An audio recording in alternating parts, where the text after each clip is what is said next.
So I want to ask you a couple of questions around that transition phase when you moved to become a professional athlete. And I guess what I'd like to get a sense of is what kind of pressure an athlete feels when they are sponsored or when they are accountable to another party. It's not just themselves. Yeah. For me, the transition became, there was sort of a couple of levels. So firstly, I became good enough to start doing well. And then the real turning point for me was getting a scholarship with the Victorian Institute of Sport. So, and I'll never forget when they rang up and they said, "You've got the scholarship." And I thought, awesome, I wonder how much money it is. And I sort of tried to hedge that and they wouldn't really answer. And I thought, I'll go in and meet them and I wonder how much money it is. And all I want to do is go to Korea and I really need some new shoes, training shoes, because I had holes in my shoes. And because, Taekwondo is such a minority sport and we didn't have sponsors and all of that sort of thing.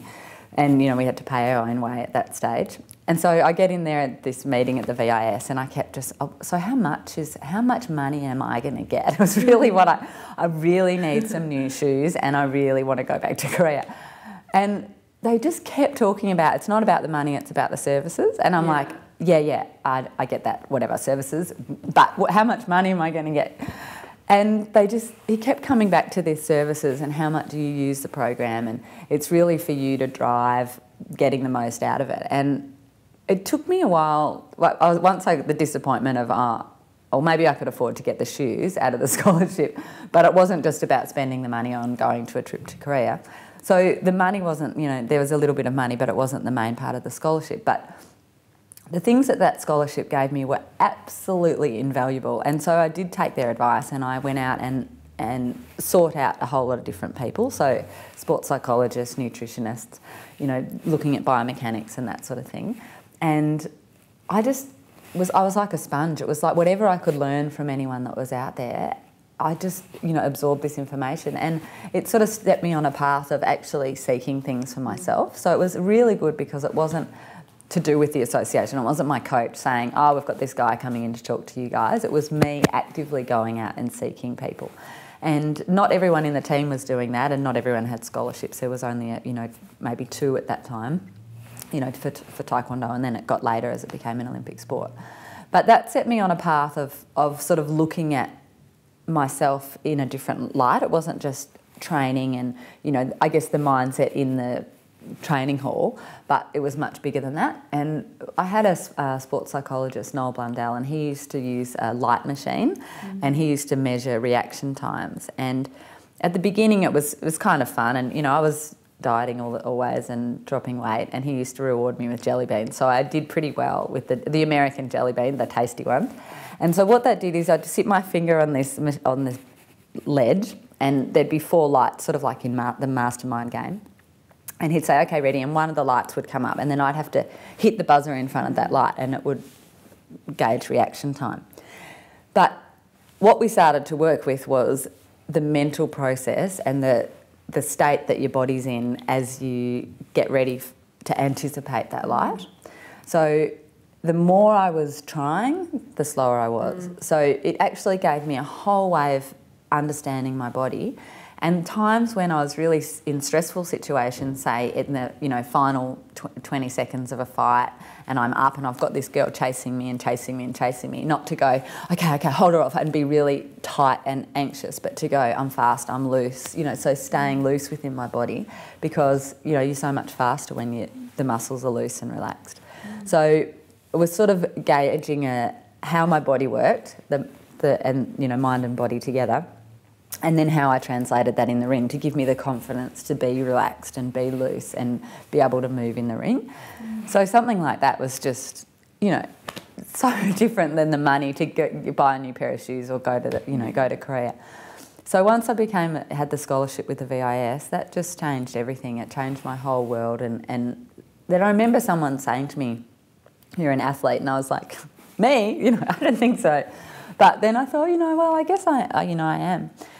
And because the sport wasn't, we didn't have a lot of money and it wasn't like we weren't paid for what we were doing, it always felt like we were a bit of an amateur sport. But having those other things you know, the other services and the biomechanics and that sort of thing helped me start to sort of see myself more as an athlete. And then once we became an Olympic sport, then that direction changed as well. And in your view, what does it mean to be a good athlete? I think someone that seeks knowledge or seeks information. So obviously being good, you need to have some sort of technical proficiency. But there's a difference between the people that will seek something out and the people that stay closed-minded. And, you know, I remember saying, someone suggested once to see a boxing coach and they said, oh, this guy's amazing, he's got some really insightful things on training. And I mentioned it to someone who did Taekwondo and but they don't know anything, boxers don't know anything about Taekwondo. But I thought, well, one, he just might be a great coach, so that it could transcend to my sport. Also, being a combat sport, there's a very different mindset around that. So, you know, maybe he might have something to offer. And it sort of just came down to that. Maybe he's got something to offer and he might not have anything, and I might not, you know, so I might speak to him for an hour and not take away one thing. But if I take away one thing that does work, then it's, you know, it's worthwhile. And that's actually something that I've kept up a lot with, you know, in business and when I was studying and, you know, post my athletic career, is just asking people for advice. You know, there's so many amazing experts out there, and I think, you know, we can glean ideas off so many people, and, you know, there's just this wealth of knowledge out there. You know, I haven't had a lot of people who write to me on my website and say, can you help me? I know I've had a few telling me what they've done and that sort of stuff, and lots of kids, and which is wonderful.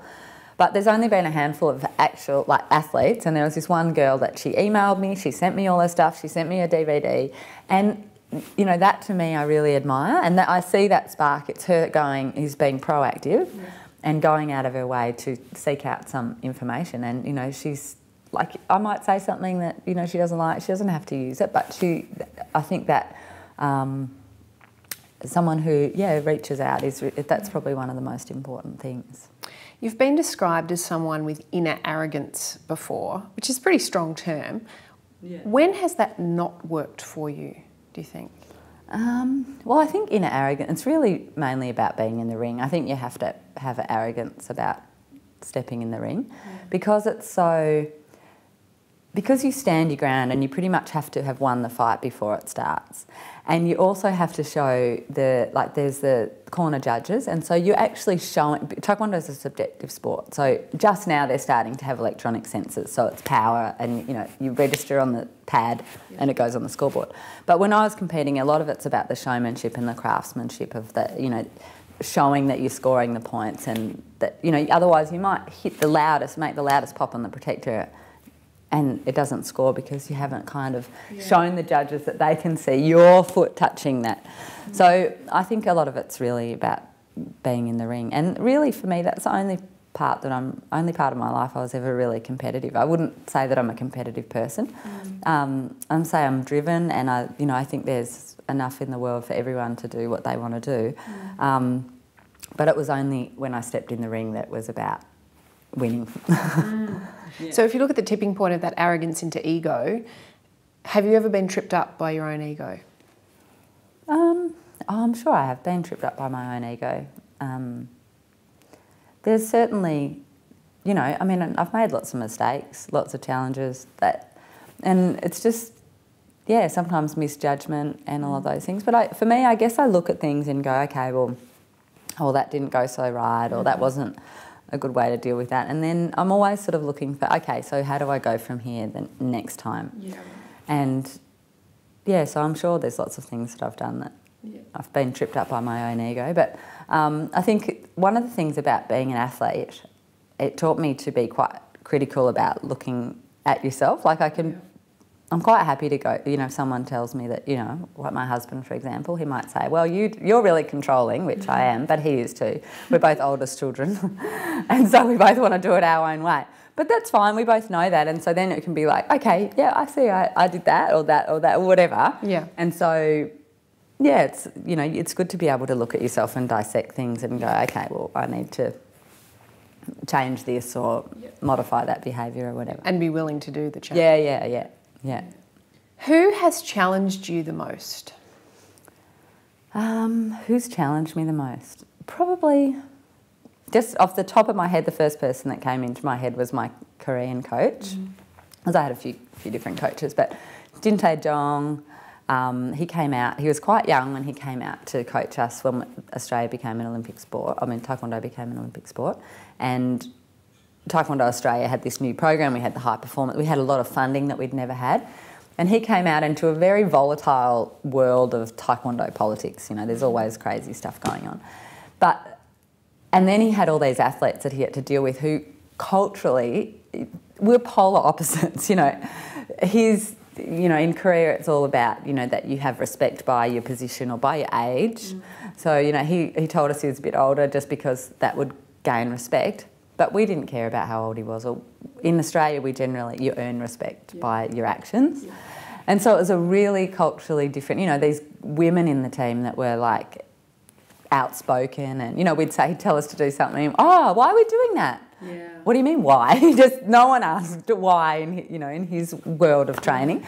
And so we were like, and there was a lot of, it was a wonderful time. Also there was, when we had problems, we'd sort of meet head on. Yeah. And I actually found that by the time we got to the Olympics, because I'd confronted him on a lot of these issues that we had, I didn't step down or sort of go, oh, well, you know, I'll just do it his way. And we would sort of thrash things out a little bit. But by the time we stepped in the ring at the Games, and I say we because we did it together, we were united. And I knew that he knew where I was coming from, I knew where he was coming from. Like, we would just, that openness of communication, and even though it had been turbulent. But I'd say probably some of the times it was really challenging environment. Yeah.